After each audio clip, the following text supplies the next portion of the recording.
may kapitbahay ako. Tisay, Brasiliana. Maganda. Nagkita kami diyan sa labas ng bahay ko. Kumakaway siya sa akin. Tapos kahapon, nag-text sa messenger ko. Sabi niya sa akin, single mom daw siya.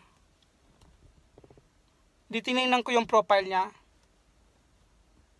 Pagtingin ko sa profile niya, may anak na pala. Tinext ko siya. Sabi ko, sinungaling ka? Tapos nagpapaliwanag pa. Sabi niya, hindi daw siya sinungaling.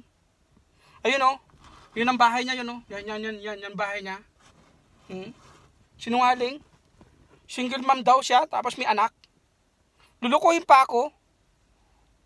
Sama ng loob ko dun ha.